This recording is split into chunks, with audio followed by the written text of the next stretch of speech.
So welcome everyone. As you know, this is our third event leading up to the deadline to apply for the Hustleverse. If you are tuning in and you're like, what is the Hustleverse? It is a community that Hung and I are building, and Hustle Fund is building, that allows people, mostly builders and operators, transition from Web 2 to Web 3. And, you know, we have all levels that are welcome. We have people applying that are heads of product. We have people applying that maybe started their own Web3 projects already and have a lot of experience in this, and they just want to be part of this community. And then we have people applying who perhaps are entirely new to Web3 and have no idea how to transition their careers to it. So all levels are absolutely welcome. It's a community that's going to empower each other. Again, the deadline to apply is Monday, and we would love for you to do that. I think I did not introduce myself, and my name is Lydia. I am the program director for the Hustleverse. We've got Hung as well. Hi everyone, my name is Hung. I am the creative director here at Hustle Fund. I'm also the founder of the Hustleverse and a Web3 investor since 2016. Yeah, awesome. So yeah, very much encourage you all to apply. This is going to be our last event sort of leading up to it. And then our amazing programming begins. That's full of events like this, but a bit of a deeper dive, let's say. So today we've got Jaime here with us, and we definitely have sort of the pleasure and the honor of having her here. We dubbed Jaime as a super founder, and it's for good reason. It's because not only did she start ventures in so many, from packaged goods to Web3, you know, they've all been so different, and it's just amazing that Jaime, you can just jump in and go for it. So we wanted to cover a lot of that today. I know you also wrote a book, which Hung happens to have. All right. Yeah. And we're definitely just big fans. You know, the natural products company started in your kitchen, sold to Unilever, then went on to do a media company, a VC firm, and now crypto packaged goods, and lastly, recently, BFF, which is a community for women, helping them get into crypto, empower, educate each other, and in general, probably, I'm going to assume, build some wealth in this space. So Jaime, you know, I'll let you introduce yourself in just a moment. I do want to say, let's not forget about the Q&A. I want to warn you guys that we'd rather not sort of have the Q&A at the end. We would love for this to be an interactive conversation. So as we're speaking to Jaime, please throw your questions into the Q&A panel, and we will go ahead and pull them from there and insert them into the conversation. Okay, thank you so much, everyone. So happy you've joined us. Jaime, do you want to tell us a little bit about your journey and kind of what led you into Web3? Yeah, I would love to. Thank you for having me here.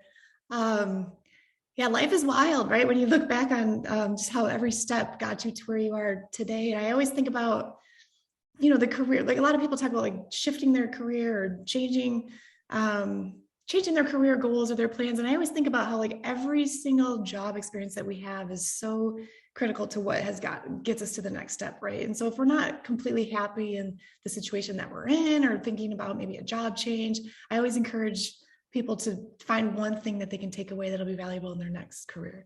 And so when I look back to, you know, when I started, you know, I got a degree in business from Michigan State University back in 2000, and didn't know what I wanted to do with my life at all. And so I sort of fell into a business degree because it made sense. It seemed practical.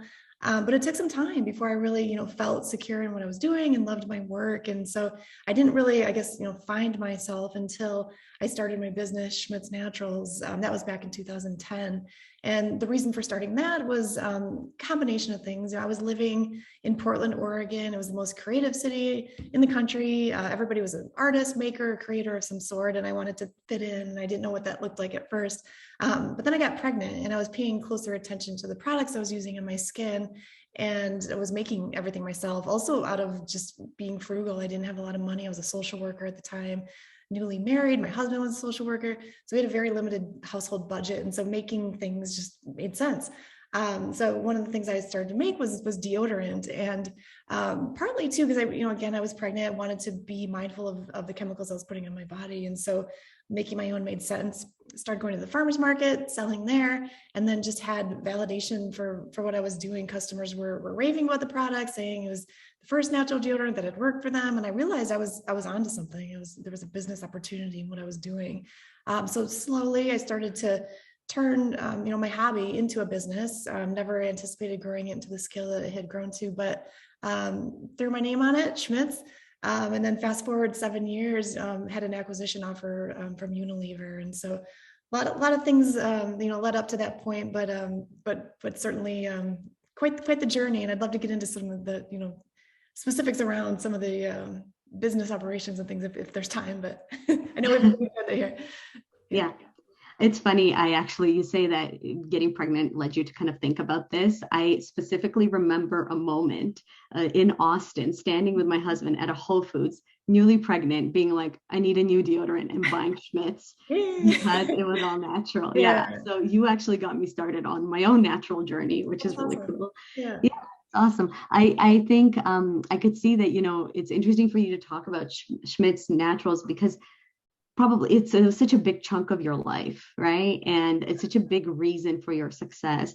So I'd love to kind of get into that deeper if time allows. I do want to ask you, here you are, you sold your company to Unilever, and I'm assuming you're like, world's your oyster at this point, you can work on anything. Yeah. It's so crazy to me that you went from a naturals company, I know with a few steps in between, but towards Web3. How do you think that progressed and why? Right. When I sold the company, this was 2017. I took a minute, took a deep breath and thought, okay, what's next for me? And I was tempted to just sort of retire and step back and sort of just enjoy life. Right. And I did some of that, but I also once a builder, always a builder. I truly believe this. There's just, there's something about people that like to build, and it's hard to stop once you've started. And so I didn't know what that meant, what that looked like. But one of the first things I did was start an investment fund called Color. Started that with my husband and business partner, Chris Cantino. He was there alongside me building Schmidt's, and together we just had, a wealth of knowledge that we were able to plug in as VCs. So our goal there was to support earlier stage consumer goods brands, similar to Schmidt's, and made a good amount of investments there. Have been able to plug in, as operators and not just investors, which has been really rewarding.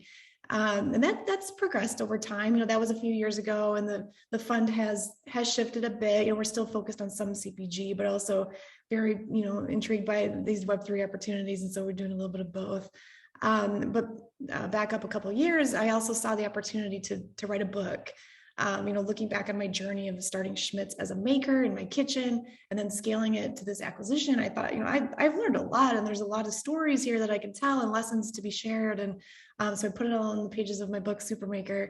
So that was a fun process. I think just looking back on how much, I had grown as an entrepreneur and in person was really, really cool.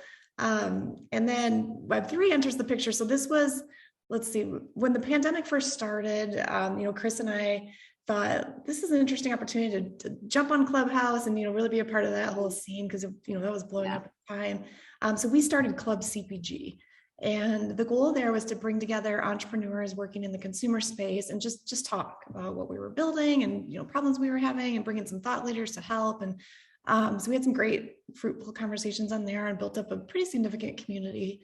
That platform shifted a bit, and so so did our vision for Club CPG. And so we took it to Discord and Twitter and continued to build there. And then in building that community, we saw opportunity for an NFT project. And so then crypto packaged goods was born as part of Club CPG. And I can get into the details of that shortly. But then from there, several months later, I had the opportunity to partner up with my co-founder, Britt Morin, and we created BFF, which the goal there is to bring more women and non-binary people into Web3. Yeah, you are literally the definition of I can't stop creating.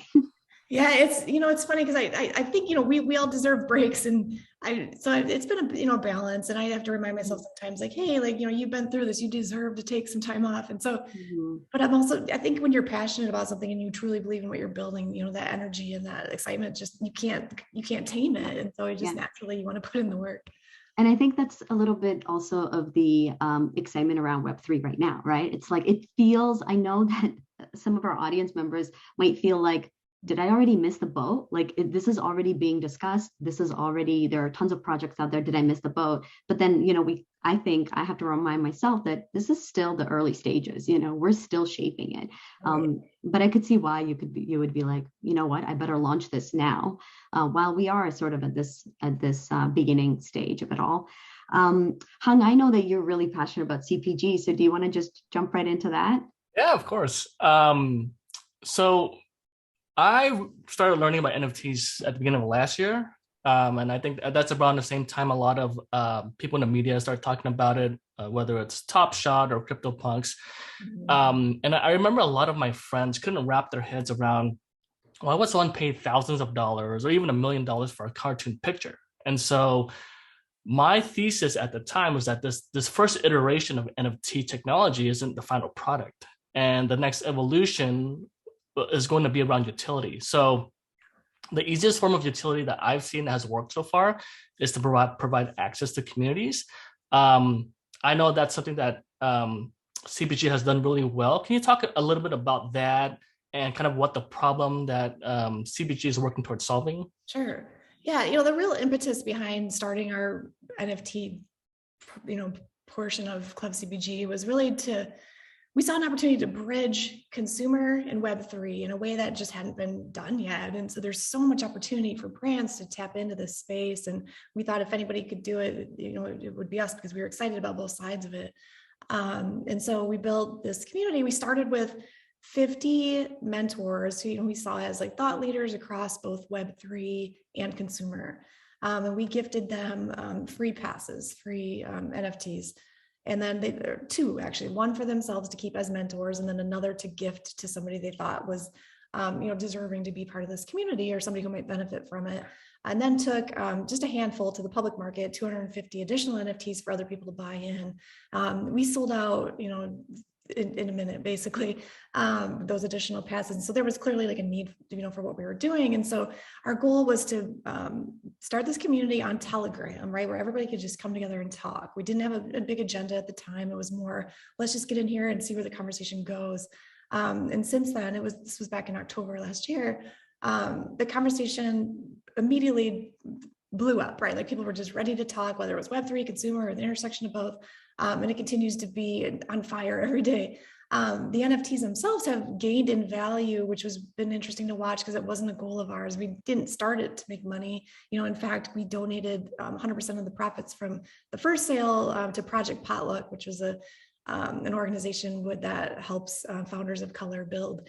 And so we were excited to do that. And so now it's been interesting and to see the price go up, but it just shows that there's need for what we were doing. And so within this community, we're not just having conversations, we're actually seeing brands being spun out of this. We have other NFT projects that are forming just from being part of these conversations, friendships being made, deal flow being shared. And it's really cool to see like the power of a community of people just coming together and talking and what we can all build.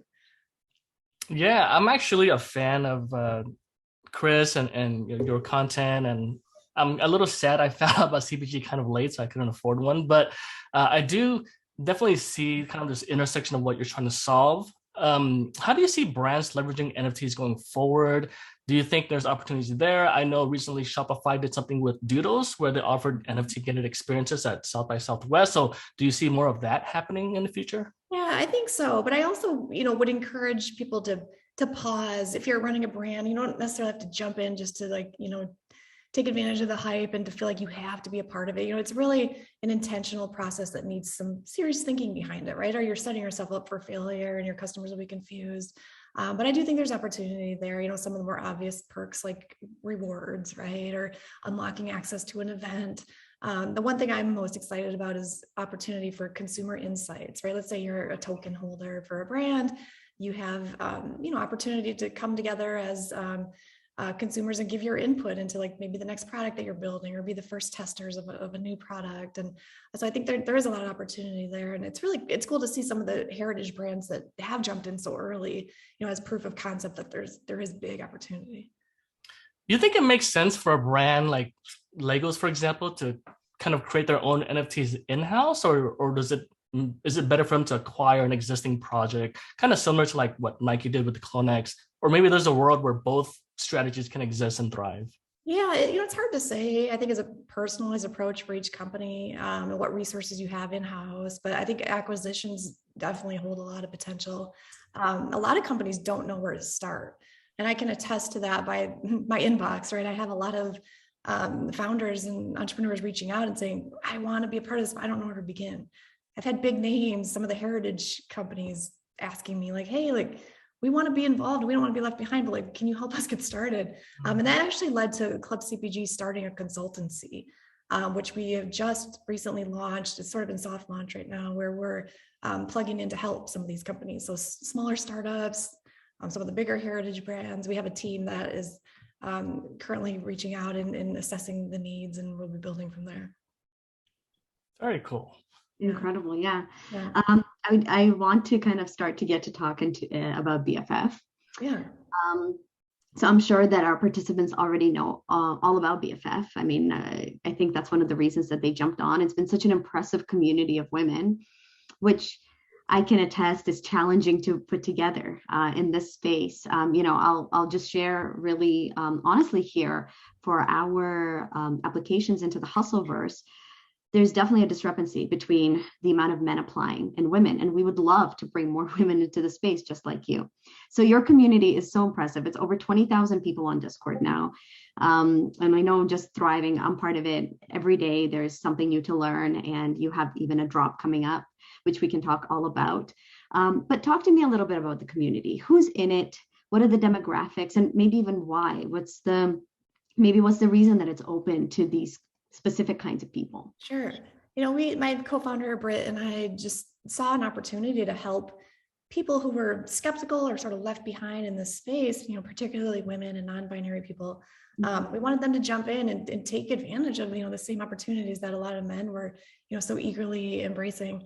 And so we started BFF with the intention of, educating. I think that's the first step, is just people need to know what's happening in the space. What are some of these words that are thrown around? Like, what do they mean? And what are the real opportunities? And what can that look like for me on a personal level? Also, connection and community is so key, right? So we thought, the Discord was a great place to just start. But Discord is overwhelming. For anybody that's been in there knows it's not something that you can easily jump into and feel comfortable and at home, right? So I was at the forefront. Like, how do we make this the most comfortable community where people just feel, like they can ask questions and just be vulnerable. And then of course, the opportunity to make money, right? Like, we don't promote this as like, partner with BFF and you'll get rich more, but it's more about like understanding what the financial opportunities could be. And then that just goes back to education. And so when we started this, we thought, okay, the first thing we need to do is have a kickoff event. And so we had BFF minted. It was on January 26th. We brought together a bunch of people to talk about Web3 and just really cover the basics, right? And we were fortunate that we had some big names to back us, Mila Kunis, Gwyneth Paltrow, and others who just believed in the cause and wanted to be a part of it. So that helped, draw a crowd. But we had 20,000 people sign up within a week, which was insane. It was just proof that what we were doing was needed. And then of those people, 5,000 actually showed up to the live event, which was huge. And we, part of our programming was to airdrop a free NFT to everybody who attended the event. And we thought that was the first step in teaching and educating. And then knowing that token would help unlock other access. We're really excited to share that with the community. Yeah, that's very generous. You don't hear that every day. Who is in the community, Jaime? I mean, is it tech people? Is it artists? And also, I'm actually quite curious about if you have any information about sort of ages. Yeah, so we primarily women, but we are not closed off to men. We've had a lot of men who were interested and just felt like no other community resonated. So we're like, come on in, this is for everybody. But the age has been a wild range of, very young people who are, piqued by the branding and the cause. And, but then also some older people who felt like, they were interested in Web3 and crypto and wanted to learn more, but just nothing felt right to them. And so we've heard a lot of stories from people who say, hey, my mom joined BFF. She has a friendship bracelet now that you airdropped her, and or the other side of it, like, my daughter's 13 and she's been interested, and so finally, BFF resonates, and so that's been really rewarding just to see across the board, how many people, truly, align with what we're doing. Yeah. And it's cool to think about the conversations that might be happening in the kitchen when both the mom and the 13-year-old have a bracelet and they're kind of diving into the world of Web3. I think that's so cool. It's grown really, really fast as well, right? I think it's evolving probably in front of your eyes every day. And so I'm curious, do you have a vision for it about what it's going to look like within the next year, but that's probably way too far out. Yeah, part of being, an organization in Web3 is having a roadmap, right? Like the community wants to know, where is this headed? And if I'm buying into this, like, what am I really getting? But it's hard, right? When you are so new to say, hey, this is what the next year looks like, 5-10 years.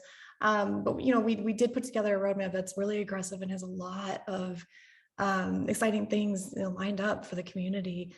BFF is totally in this for the long term. We're not a project. A lot of NFT projects might be, a one-time thing, and that's great, and that's incredibly rewarding. But for us, it's more like it's not just an NFT project. We are a community. We are a business, a brand that is totally in this for the long term. And so the opportunities are endless. I think with the community and the founding team that we've built, we can really do anything that we put our minds to. And so we're just gonna follow through on some of the things outlined in our roadmap, and then at the same time, like, really listen to what our community wants, and adjust our vision based on what we're seeing works and what gets people excited. Yeah, I think that's the name of the game in Web3, right? You just have to be so flexible about what's happening and how it's organically evolving. I think we're also kind of taking on a similar approach, which is very new for me. I just love structure so very much. But in Web3, you kind of have to let that go a little bit from the looks of it. I don't know if you were able to talk about this NFT drop coming up, but we'd love to hear more about it. Just generally who can get involved, who can't, and what does it mean for you? Why are you doing this? Sure. Yeah, so we have our first NFT collection called You, and that's minting next Thursday, April 21st. So the plan there was to offer a PFP collection, right? So it means profile picture, which you might see across Twitter where people change their photos to represent their NFTs. And we wanted to, there were a couple goals with this. One was to partner up with an artist and bring exposure. So we're working with Jade Purple Brown, who is an incredible Black female artist who has actually done a lot of sort of entrepreneurial partnerships as an artist. So she's partnered with Nike, Apple, Sephora, and TikTok, and many others. So we knew she was, a professional who would follow through in the way, that in the level that we needed, but also bringing more exposure to her. Also a great opportunity for our community to experience their first mint. So as I mentioned, our community was airdropped bracelets. We airdropped 8,444 total bracelets. So that was to people who attended the Minted event in January, but then also some partner communities who we admired. So we've been spending the last couple of months, airdropping. So now people hold this bracelet. And if you're a bracelet holder, you'll have access to mint from this new You collection that's dropping next week. And so a lot of our buyers, or a lot of people in our community, have never purchased an NFT. They've never, gotten ETH in their wallet, don't know how to do that. So we're walking this community through all the steps that it takes to get ready for something like this. And then we're all going to experience it together. And I think it's going to be just a really powerful experience for a lot of people. Yeah, that's beautiful. I love the way you frame these things. It's not just about sort of doing something on the internet. It's an experience. And I think we feel the same way actually for our community. People also have to mint an NFT. And I think it is intimidating at first, but at the same time, if you're going to participate in these communities, these are some of the steps. So it makes total sense. As a person who doesn't, I know Hung has a BFF bracelet too, even. For a person who doesn't have a BFF bracelet, what would you say to them around this mint? I mean, how else can they start to get involved? Yeah, so the mint will be for bracelet holders, but then of course the NFTs will be sold on the secondary market. So just keep your eye on OpenSea. But beyond that, the bracelet holders will have special perks as we grow, and special access and utility. But BFF is so much bigger, and we want everybody to feel like they're part of the community. So there'll be other ways people can benefit, whether it's free educational seminars or being part of other events and things. And we also will have other NFT projects, which I'm excited about. I think that makes us a bit unique from some of the other organizations out there who tend to have, their one signature launch. So for us, we're more of a house of NFT projects. So there'll be other ways to buy into the community too. Mm-hmm. You're in it for the long haul. Yeah. Let's talk about this topic. We've got a lot of women obviously in the audience. This is a women in Web3 conversation. And it's not always that we want to sort of dive into this. It doesn't always feel necessary to say, women in this, women in that. But here we are saying women in Web3, and I'm wondering for you, is there an importance to having a woman-specific community in this space right now? Yes, the reality is women are not taking advantage of these opportunities like men. I mean, the statistics don't lie. And so recognizing that, we thought this community or this, this group of women who are just resisting for whatever reason it is, like needs a little bit extra support. And so we saw it as our obligation and something that was really exciting to us as founders of BFF to help to change that. And so our goal is a level playing field. And, again, I mentioned this earlier, that doesn't mean less opportunity for men. We're also not one of the women's organizations who are, making fun of crypto bros. You see a lot of that conversation. We're not about that. We're about just more opportunity for more people, which can only benefit everybody. Mm-hmm. Yeah. And I think it's funny, even in this panel right here, you could see an example of that. Hung and I are both founders of our own specific companies. We probably have a good amount of experience in tech. And yet, coming onto this project, Hung has been investing in crypto and playing in the space for quite a while, and I'm a newbie. So I think like right here, you could almost see it happening in real life. And again, I know that a lot of the women applying expressed that they're a little bit intimidated already. And it's so great to have a community that's just like no intimidation. We're all here to learn. We're not going to make fun of each other, and kind of experience it together, like you said, with the NFT drop, for example. Yeah. Great. We have a question coming in about BFF. So I want to address that one and then move on to some of the other ones that have come in as well. Isabella says, I just joined the BFF Discord channel. Perfect. And look forward to learning. I'm a newbie and want to understand how it benefits and impacts HR, online recruiting, and online training. Do you think we can talk about that? Yeah, it's not something how it impacts HR, online recruiting, and online training. It's not something I put a lot of thought into, to be honest. I actually have a background in human resources. So my degree was in business with a focus on HR, and I spent the early years of my career working in human resources. But I'm not sure. I think that could be a question to take to the Discord and see what response we get. I think it'd be really interesting to see what the community says. But I think all levels of business, every department in some way could benefit from the idea of, tokenized opportunities in Web3 communities. So I'll be on the lookout. I'll pop into the Discord and kind of see what because now I'm curious. Yeah, no, it's great. I think a lot of the questions like this come up in our community because we are focusing so much on people taking what they know professionally and transitioning it towards a Web3 career. So a lot of our questions.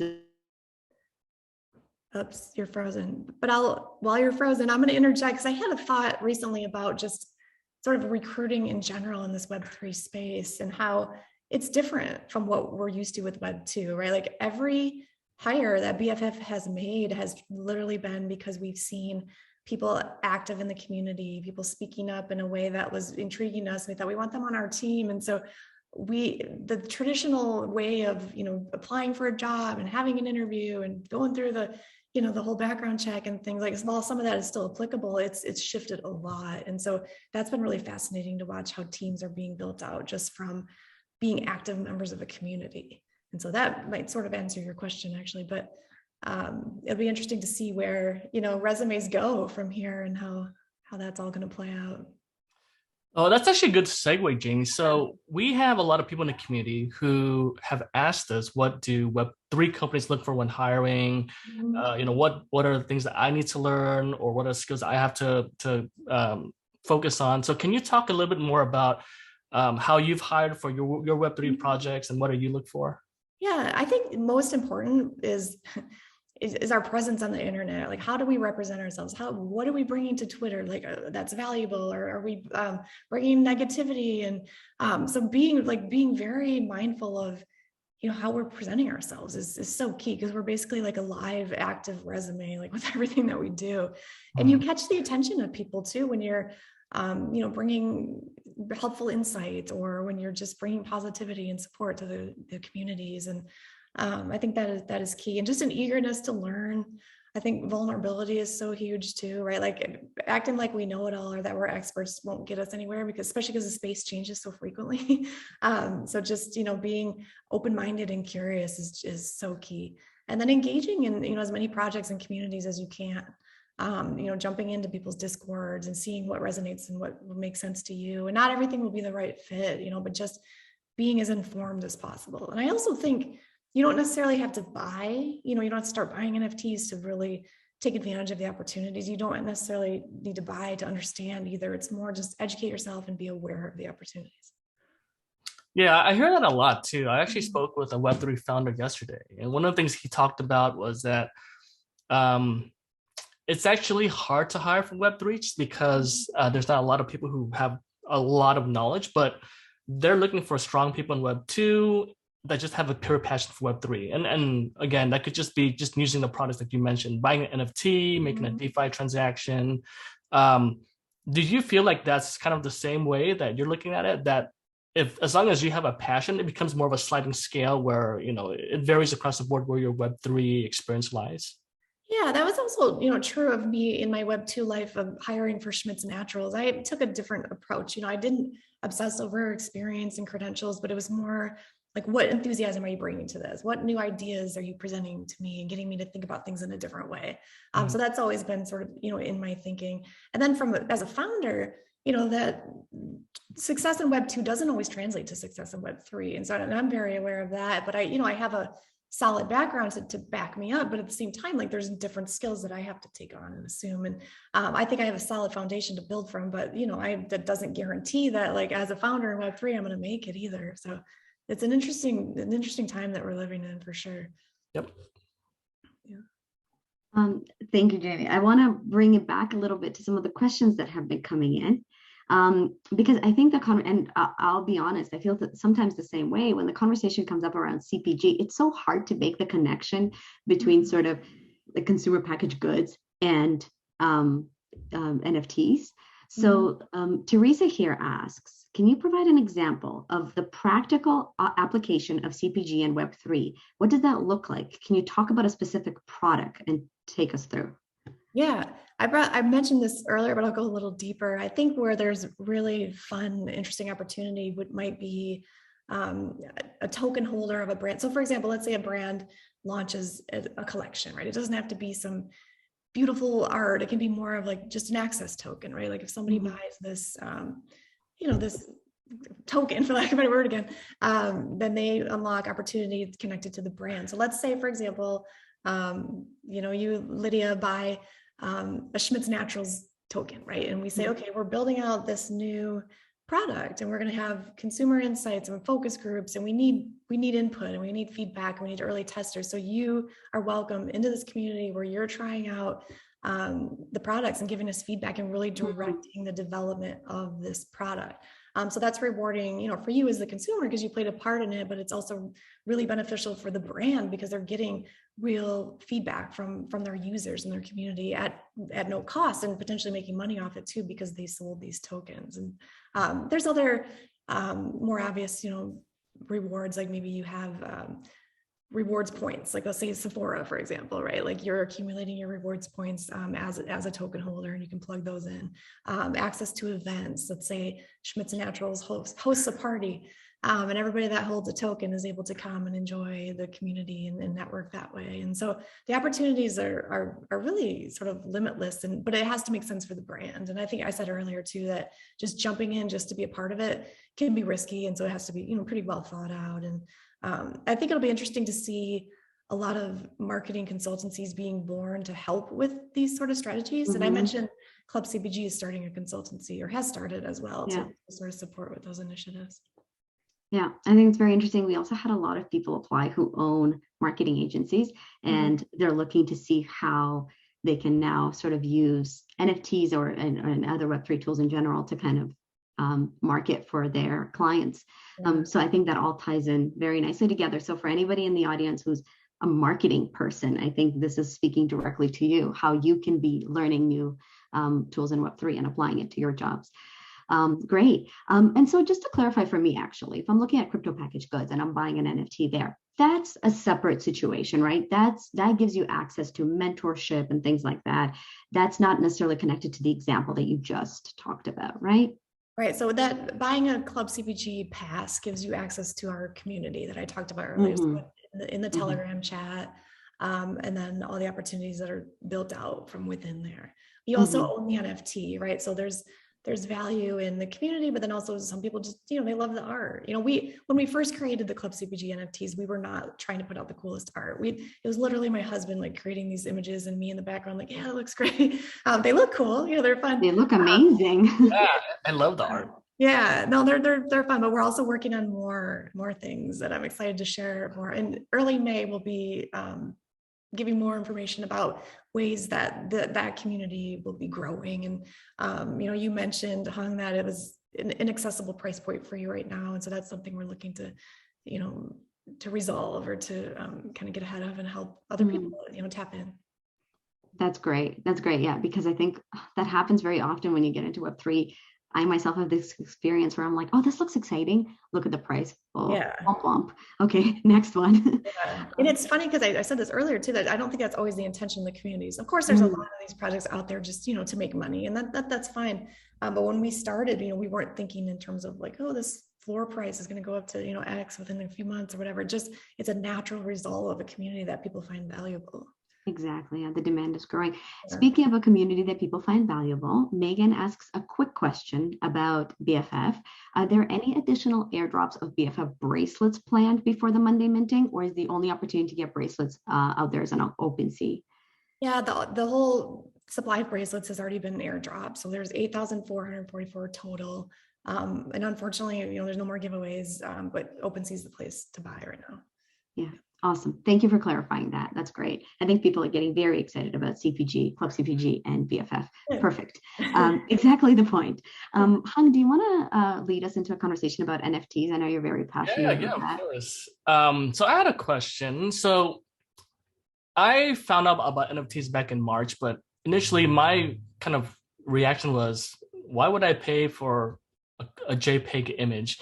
And it wasn't until maybe 3 months later, I had a friend who changed his profile picture to an NFT art on Twitter. And I was like, oh, I really like that art. And so I asked him about, where did he get it from? He introduced me to the project. And then that's when I just went down the rabbit hole. So I'd love to hear more about kind of your first NFT purchases and like why it spoke to you and what made you get deeper into the space. Yeah, that's a fun journey. So I'm always curious about, what's hot and trendy, but I'm also skeptical, and I sort of wait a little bit to see how things play out. So I'd been watching NFTs for a while, but it wasn't until April of 2021 that I bought my first, and it was World of Women. And I had been sitting around just sort of waiting for something that I thought, spoke to me, where the art made sense and that I liked, and I wasn't doing it necessarily for the investment at the time. It was more like I just wanted to own something that looked cool and just be part of this community that everybody's excited about. So when they launched, I was like, this is the one. And I literally spent like a good hour or more building my perfect World of Women NFT. And if anybody that's used OpenSea knows how it works, right? You select the traits that are interesting to you. So I could choose the hair color. I could choose different clothing or different features to make it look like something that I loved. And so that was so fun. And the first time I'd ever done anything like that. And then from there, my interest continued to peak, and especially seeing that collection go up in value was just really fun to watch. But I still hold that same exact NFT. And then there was another project that came into my world. It's called Farmers Market Verse, and I was like, oh, this is another thing that like totally makes sense to me, because I have my whole history of growing Schmidt's naturals at the farmers market. And it just felt like something that, resonated again on a personal level. And I have a few of those in my wallet. Those, they haven't turned out to be like, the best investment in terms of, financial reward, but it's still fun to be part of that community and just to have something that, made sense to me, and, who I was as a person. And then the Bored Ape situation happened. So my husband and I decided to go in together on a pink Bored Ape. I'm like, we're getting one. It has to be pink. I have to like something about this thing. And so that was a big one, but we saw that as a smart investment. That was more like, okay, this is part of our investment portfolio, right? We invest in stocks and we invest in founders through our VC fund. And, we have, but let's buy a Bored Ape, as NFT holders. And I remember just feeling excited about it, but also a little confused. And I tweeted about it. I said, I bootstrapped my company. I was careful with every dollar I spent just to spend, X dollars on this pink ape, and what is this, world coming to? And it was funny to see the response I had gotten, but that, again, that proved to be a smart investment for us. And we don't own the ape anymore. And we're kind of bummed that we don't, considering all the exciting things that have happened for them since, but we sold it, for a nice return. And so I think it's fun to just mix it up with financial reward and, also just things that you enjoy, that you like looking at, which brings us to this whole idea of utility and, what that means to you on a personal level. Yeah, and it's good you mentioned value. I think people buy NFTs for all different reasons. Some people buy for the art, some people buy because they love the community and they vibe with it. And then some people buy because it's an investment opportunity for them. When you look at CPG and BFF, does that come into play in terms of like the floor price and making sure that we're providing value, or is that something you just let the market decide and then you focus on creating more utility for the NFT holders? Yeah, on BFF specifically, we've seen over the last, week or two since we made some bigger announcements, the floor price of these bracelets has been going up, and that's been interesting to watch. Because when we started this, I mentioned these were all free, all airdropped. Nobody had paid for these, and so I think the coolest part of that is to know that this NFT that we gave away to people has, right now, like it's worth $5,000, and so whether somebody wants to hold it and use it, for access to future BFF opportunities and to mint one of these coming out next week, that's their choice. But if somebody is in need of some quick cash and they want to flip it, like I'm not opposed to that either. And I think it just feels really good to know that we've put some financial reward into the hands of so many women. And as a founder of a project, it's exciting to see floor price go up because it just shows that people believe in what you're doing. But those things fluctuate all the time. I don't obsess over it. I don't think it's an indicator of, necessarily like success 2 years from now, or if somebody else's floor went down, it means they're failing. I try not to obsess because I don't think it matters as much as it might in the moment. But for me, for BFF, I think what would be truly seen as success is to see other women's projects floors rising alongside ours. It's not a competition. We want everybody to win. And I think the more women we bring into this space, the more we're going to see everybody's projects, be successful on different levels. Speaking of other projects, are there any other projects that you're looking at and you're thinking, wow, they're doing it right, or they're doing something innovative that we have to try to incorporate? Because I remember a tweet talking about Proof, Kevin Rose's NFT Proof being the equivalent of like a Bored Apes, and then CPG Club being the equivalent of like a CryptoPunks. Okay, yeah, we're inspired by all the different projects. I think we have our own vision, for both Club CPG and for BFF.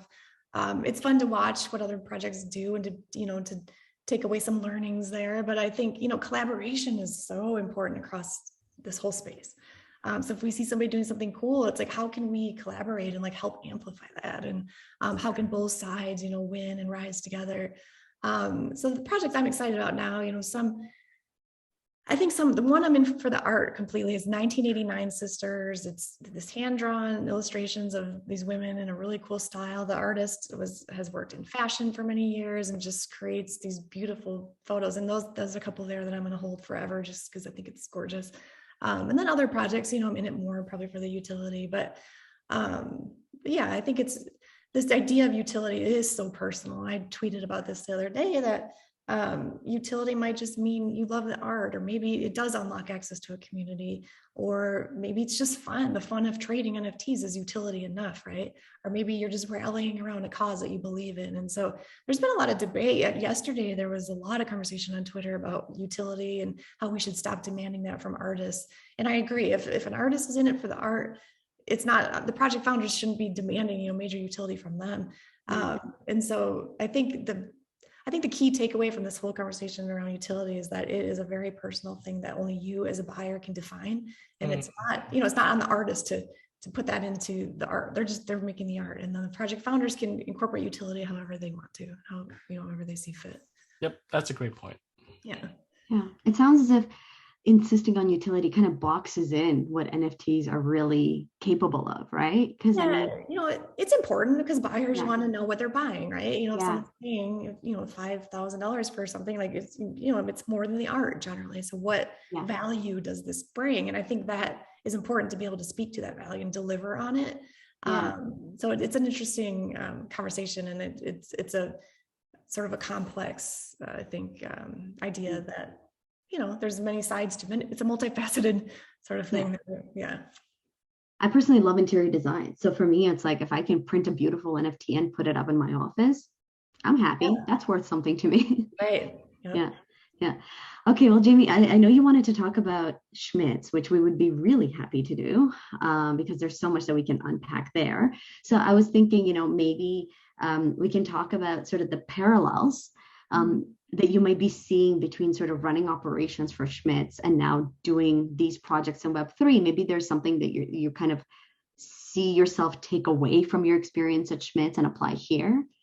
Yeah, I think about that a lot. I wrote a Twitter thread on that maybe a month or so ago too, about, success in Web2 and how it carries over to success in Web3. And about as different as they are, there's also very similar, right? So thinking about things like your team, right? You can't do anything without a really solid team backing you. And so that applies no matter Web 1, 2, 3, whatever it is. And that should always be, at the forefront of the founder's thinking is how am I getting, the most for my team and nurturing them and making sure that they're happy. And so that I think there's a lot of time that goes into that, right? Too. And so as you're building a project, like you can't overlook the team piece because it's so, so key. And I'm so fortunate that with BFF, we have a strong, solid team that truly believes in what we're building. And I could go on forever about how much I love the team there. But also things like financial planning and budgeting. And I think as a new project founder for NFTs, if you don't have some of that experience, or if you're not thinking that way, that can be detrimental, right? So always being conscious of what money you need and how you're going to fund this thing. And if you do make returns on it, where's that money going to go? What is that being recycled back into the business? Or are you trying to take a profit, for personal use? And just so many considerations that apply to both, Web2 businesses and Web3 projects. Accounting, that's fun always.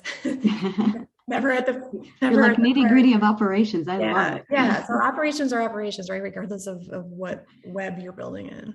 Yeah. Perhaps let's talk about financing because it is such a popular topic. Obviously, in the Web2 world, we come from a VC fund, you have a VC fund. How is it different, right? If somebody's a founder in Web2 and they're thinking about starting a Web3 project, do you have any ideas for them? Like how might you fund it, perhaps with or without external support? I think the great thing about Web3 is that it's easier to bootstrap and to build from nothing. I did bootstrap my business, Schmidt's Naturals, and there were, that's not easy, especially I had in-house manufacturing. And so there's just so many costs that were involved, and, was able to just be really frugal and recycle my profits back in. And then in Web3, there's less overhead in a lot of ways, than building a CPG brand. But also you can yield pretty immediate results if you, pull off the project in the right way. Like all of a sudden you're making money off NFTs, and the upfront cost might just be, paying your artists and, the small, tiny team that you have, or maybe you are the artist, right? And you're reaping rewards immediately. And so, there's nothing can grow without money, right? So it's either you're making your profits from your project, or you try to raise capital. I was in the position where I was fortunate that I was able to take funds from the Schmidt's acquisition and put that into some of the early founding costs of BFF, because we started with a pretty strong foundation where there was more overhead than some of the more traditional projects. Like our event that we hosted, we did the free airdrops, and we started to build a team, pretty early. And so, was, lucky to be able to do that. Yeah, that's great. Megan has a question in relation to this. She's asking, when thinking through a potential NFT project for your brand, do you have any advice on where to begin in the brainstorm? What would you take into account? Anything particular you would recommend a brand pull from in terms of customer behaviors, data, etc.? I think the first question to ask yourself is, what is your goal and why are you doing this? And how will this benefit the brand, and how will it benefit your customers and bring more new customers in? And then through answering those questions, you can start to build out your strategy around, what this, token that you create might look like, or what sort of opportunities it could unlock for you. Mm-hmm. Yeah, I think it sounds as if perhaps also looking at successful Web3 projects such as yours is a good indicator, because I think there's so much possible in the Web3 ecosystem, but perhaps we just haven't been exposed to it yet. So I think exposure is probably really important at this stage if somebody's just thinking about a project.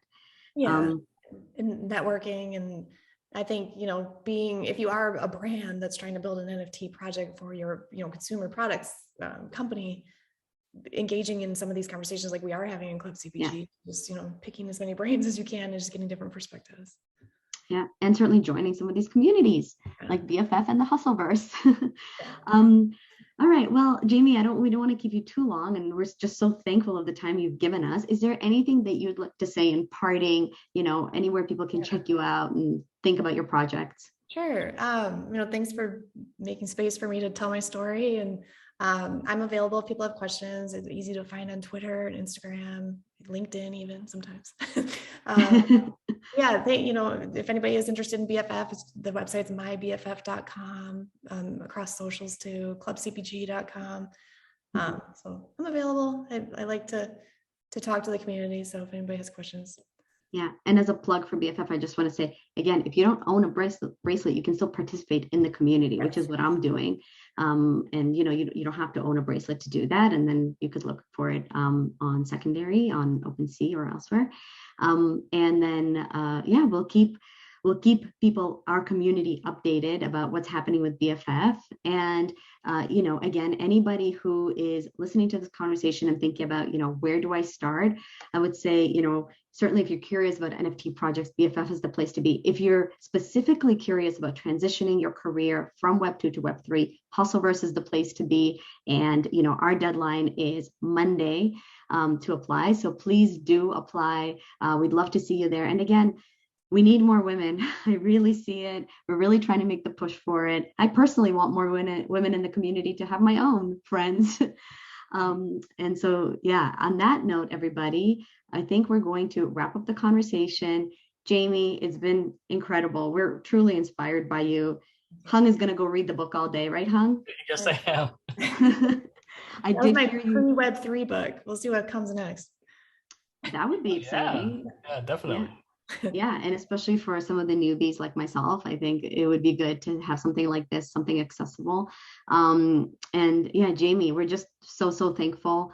Thank you for joining us. Thanks, everybody. And we'll see you through email. If you applied, we'll be responding back to you to let you know about the next steps in our community. Thanks, everyone.